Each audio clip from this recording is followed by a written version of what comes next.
ಬಿಜೆಪಿಯವರ ಮನೆ ದೇವರು ನಾನು. ಬಿಜೆಪಿ ಏನೇನ್ ಮಾಡ್ತಾರೆ ಎಲ್ಲದ ಮೇಲೂ ಅನುಮಾನ. ನನ್ನ ನೆನೆಯದೆ ಯಾರ ನೆನೆದರು. ಬಿಜೆಪಿ RSS ಅವರು ಬಾಯ್ ಬಿಟ್ರೆ ಸುಳ್ಳು. ಸಚಿವ ಪ್ರಿಯಾಂಕ್ ಖರ್ಗೆ ಕೆಂಡ.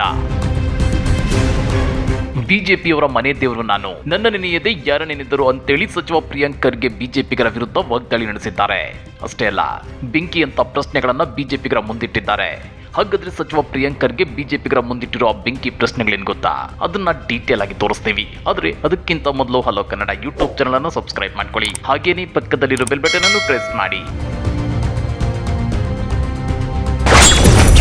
ಖರ್ಗೆ ಬೆಂಕಿ ನಂಬರ್ 1.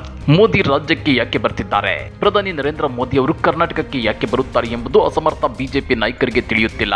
ಬಿಜೆಪಿ ರಾಜ್ಯ ನಾಯಕರು ಅಸಮರ್ಥರು ಎಂಬುದು ಮೋದಿಗೆ ಗೊತ್ತಿಲ್ಲ ಅಂತೇಳಿ ಗ್ರಾಮೀಣಾಭಿವೃದ್ಧಿ ಮತ್ತು ಪಂಚಾಯತ್ ರಾಜ್ ಸಚಿವ ಪ್ರಿಯಾಂಕ್ ಖರ್ಗೆ ಟೀಕಿಸಿದ್ದಾರೆ.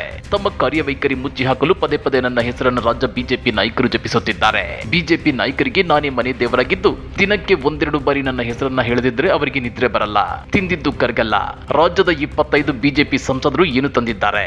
ಬರ ಪರಿಹಾರ, ದೊಡ್ಡ ಯೋಜನೆಗಳು ಬರಲಿಲ್ಲ. ನರೇಗಾ ಕೂಲಿಯ ದಿನಗಳು ಹೆಚ್ಚಳ ಮಾಡಲಿಲ್ಲ.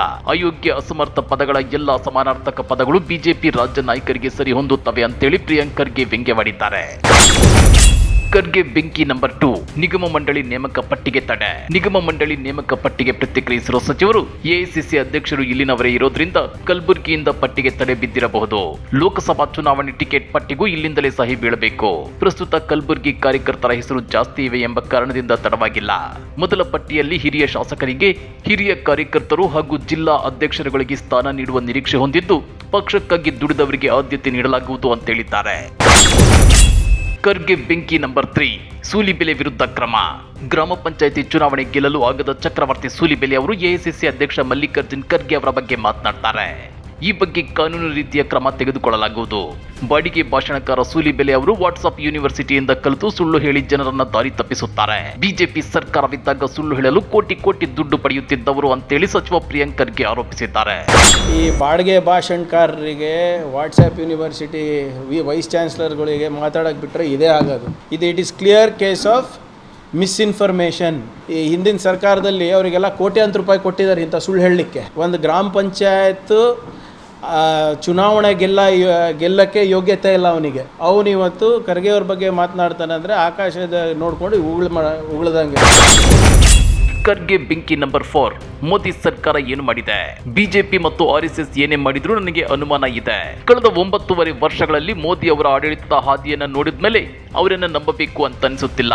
ಮೋದಿ ಅವರು ಉಪವಾಸ ಮಾಡಿದ್ರೆ ಒಳ್ಳೇದು, ಇಲ್ಲದಿದ್ರೆ ದೇವರೇ ನೋಡಿಕೊಳ್ಳುತ್ತಾರೆ ಅಂತೇಳಿ ಪ್ರಿಯಾಂಕ್ ಖರ್ಗೆ ಹೇಳಿದ್ದಾರೆ. ಇಲ್ಲಿವರೆಗೂ ಏನೇನು ಹೇಳಿದ್ದಾರೆ? 100 ಸ್ಮಾರ್ಟ್ ಸಿಟಿ ನೋಡಿದಿರೇನ್ರಿ? 2 ಕೋಟಿ ಉದ್ಯೋಗ ಸೃಷ್ಟಿಯಾಗಿದ್ಯಾ? ರೈತರಿಗೆ MSP ಸಿಕ್ಕಿದ್ಯಾ?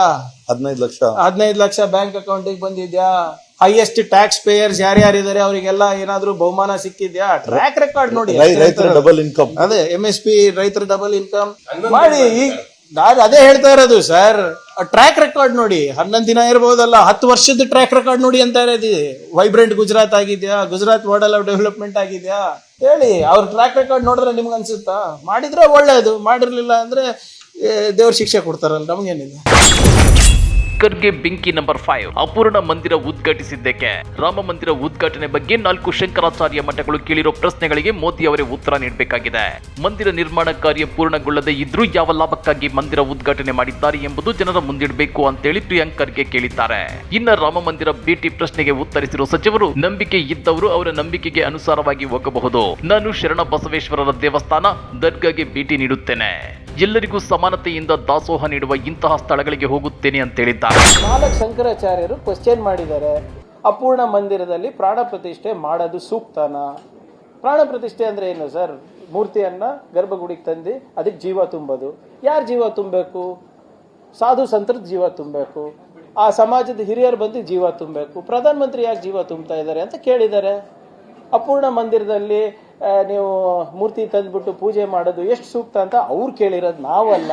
ಅವರು ಮೂರ್ತಿ ಮುಟ್ಬೇಕಾದ್ರೆ ನಾವು ಚಪ್ಪಾಳಿ ಹೊಡಿಬೇಕಾ ಅಂದ್ಬಿಟ್ಟು ಶಂಕರಾಚಾರ್ಯರು ಹೇಳಿರೋದು, ನಾವಲ್ಲ. ನಮಗೆ ಯಾಕೆ ಉತ್ತರ ಕೇಳ್ತಾ ಇದ್ದಾರೆ ಇವರು? ಖರ್ಗೆ ಬೆಂಕಿ ನಂಬರ್ 6. ಜಾಧವ ವಿವೇಕತನದ ಹೇಳಿಕೆ. ಸಂಸದ ಉಮೇಶ್ ಜಾಧವ್ ಅವರಿಗೆ ಶಿಷ್ಟಾಚಾರದ ಬಗ್ಗೆ ತಿಳಿದಿದೆಯಾ ಅಥವಾ ಇಲ್ವಾ ಅನ್ನೋ ಅನುಮಾನ ಕಾಡುತ್ತಿದೆ. ನಾನು ಪ್ರಧಾನಿ ಮೋದಿ ಅವರನ್ನ ಸ್ವಾಗತಿಸಿಲ್ಲ ಅಂತ ಹೇಳುತ್ತಿದ್ದಾರೆ. ಪ್ರಧಾನಮಂತ್ರಿ ಕಚೇರಿಯಿಂದ ಅನುಮೋದನೆ ಪಡೆದವರು ಪ್ರಧಾನಿ ಅವರನ್ನ ಸ್ವಾಗತಿಸುವ ಸಾಲಿನಲ್ಲಿದ್ದರು. ರಾಜ್ಯದ 3-4 ಕಡೆ ಕಾರ್ಯಕ್ರಮಗಳಿದ್ರೆ ಮುಖ್ಯ ಕಾರ್ಯಕ್ರಮ ನಡೆಯುವ ಕಡೆ ಮುಖ್ಯಮಂತ್ರಿ ರಾಜ್ಯಪಾಲರು ಸ್ವಾಗತ ಮಾಡಿಕೊಳ್ತಾರೆ. ಉಳಿದ ಕಡೆ ಸಂಪುಟದ ಹಿರಿಯ ಸಚಿವರು ಬರಮಾಡಿಕೊಳ್ಳುತ್ತಾರೆ ಎಂದು ಸ್ಪಷ್ಟನೆ ನೀಡಿದ್ದಾರೆ. ಪ್ರಧಾನಿ ಮೋದಿ ಬಂದಾಗ ಕೇವಲ ಹೂಗುಚ್ಛ ಕೊಡುವ ಬದಲು ಈ ಭಾಗದ ರೈಲ್ವೆ ವಿಭಾಗದ ಕಚೇರಿ ಸೇರಿ ನಾನಾ ಸಮಸ್ಯೆಗಳ ಕುರಿತು ಒಂದು ಅರ್ಜಿ ಸಲ್ಲಿಸಲು ಆಗದವರು ಈಗ ನನ್ನ ಬಗ್ಗೆ ಅವಿವೇಕತನದಿಂದ ಮಾತನಾಡ್ತಾರೆ ಅಂತೇಳಿ ಕಿಡಿಕಾರಿದ್ದಾರೆ. ಹಾಗಾದ್ರೆ ಬಿಜೆಪಿಗರ ವಿರುದ್ಧ ಸಚಿವ ಪ್ರಿಯಾಂಕ್ ಖರ್ಗೆ ರೊಚ್ಚಿಗೆದ್ದಿರೋದ್ರ ಬಗ್ಗೆ ನೀವೇನಂತೀರಾ? ಕಮೆಂಟ್ ಮಾಡಿ, ವಿಡಿಯೋ ಲೈಕ್ ಮಾಡಿ, ಶೇರ್ ಮಾಡಿ. ಇಂಥ ಮತ್ತಷ್ಟು ರೋಚಕ ರಾಜಕೀಯ ಸುದ್ದಿಗಳನ್ನ ಮಿಸ್ ಮಾಡದೆ ನೋಡಬೇಕು ಅಂದ್ರೆ ಹಲೋ ಕನ್ನಡ ಯೂಟ್ಯೂಬ್ ಚಾನಲ್ ಅನ್ನ ಸಬ್ಸ್ಕ್ರೈಬ್ ಮಾಡ್ಕೊಳ್ಳಿ.